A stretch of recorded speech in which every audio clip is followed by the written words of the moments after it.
Hello everyone, this is Helios Raven. I tell you how I do it, even if you don't care. And today we're going to continue our in-depth look in the forces of Tyranids in Battlefleet Gothic. And we're concluding our look at the spores in the special rules as spores as shields. The spore cloud will absorb any hit generated by weapon fire except from those that specifically ignore shields, such as the warp cannon or particle whip rolls of a 6. Special weapons designated to affect shields will affect spore clouds in an identical manner. Spore clouds are affected by blast markers just like shields of an ordinary ship. Place a blast marker in place in base contact for each cloud that absorbs a hit. Spores will also protect a bioship against shooting and potential damage from celestial phenomena in the same manner as shields. If any enemy ship gets in base contact with a Tyranid vessel, it will suffer spore impacts. A blast marker is placed in contact with the two ships' bases before any other effects are calculated, effectively knocking down one spore shield on the Tyranid ship. Unshielded vessels, including those protected by holofields, suffer an automatic hit instead, i.e. they don't roll a die, so the holofield vessels and such don't get a special roll against this. And the spores automatically cause one hit with the normal chance to critical damage. And so that's it for the spore shields. So basically they work just the same way as basically any other shielding and that front. And so you hit number of shields, their shields go down, but against torpedoes and such they're still affected. They just only need 6s instead of 4s to attack ordnance attacks and such.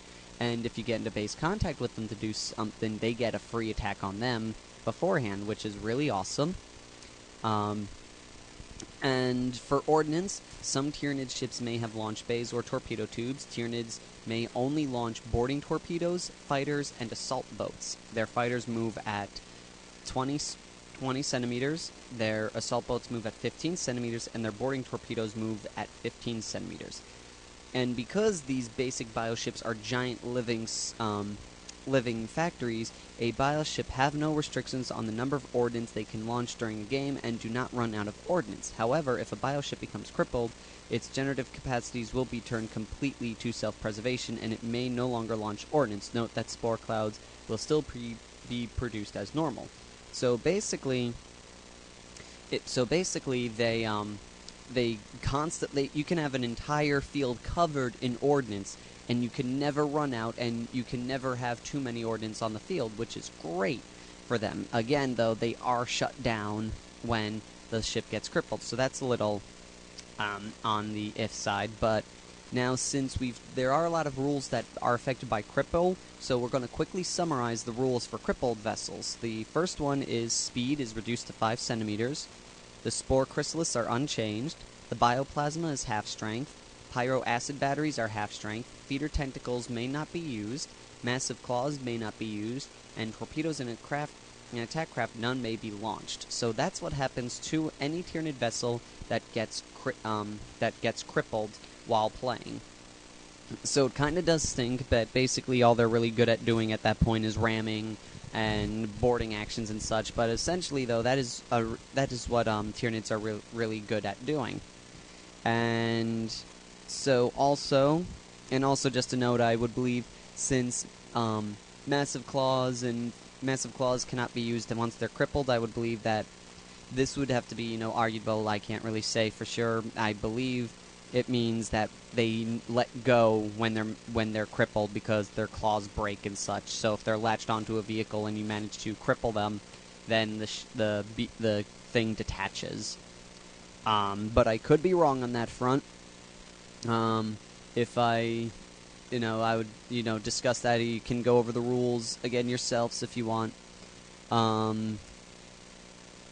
And such, but as far as I'm aware, since they can no longer attack once they're crippled, the massive claws let go of the vessel that they're attached to.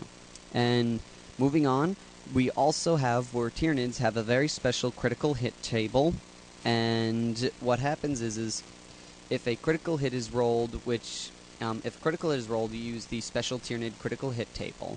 If a critical hit is rolled which cannot be applied, for example, a ship with no POW weapons gets POW armament wounded wounded, critical, apply the next highest critical instead. In this case, the ship would suffer a thorax armament damage. They also have their own special catastrophic damage table that you would roll against, and that is it for their special rules, it looks like. And yes, it is, so we're going to go off. They also have some things I'm going to make some note here that I'm not going to address later because it's really long and convoluted, and it's more focused on if you decide to play the army and such. The Tyranids do have the ability to upgrade their vessels, just like other fleets in the army. They have their own special lists. You can either use these as points towards in a game, like if you guys decide, if you were playing against an opponent who decides, you know, let's use refits and such, you get to use your Tyranid Evolution of the Hive Mind, which is a bunch of special upgrades that the Tyranid ships can get. You can also purchase these over the course of a campaign and such. So they have their own special sheet listed in the Armada Handbook under the Tyranid section, which is page 92 for the Evolution of Hive Mind. And they also have special scenario notes. And the reason I'm not going to go over these as well is because, again, this is more based on if you start to get to play the game and such, and really doesn't incur any real reason for, you know, why you should play Tyranids or not, at least in my opinion.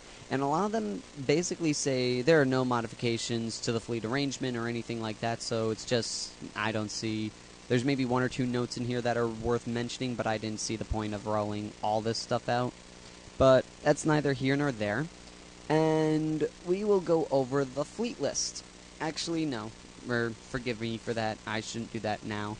But we are going to go over one note here is that one thing that makes the Tyranids stand out amongst the other vessels is Tyranids have no real distinguishable types. Their vessels are pretty much fully customizable. You get to pick every single weapon that is on your vessel, so not one Tyranid ship is the same unless you build it the same.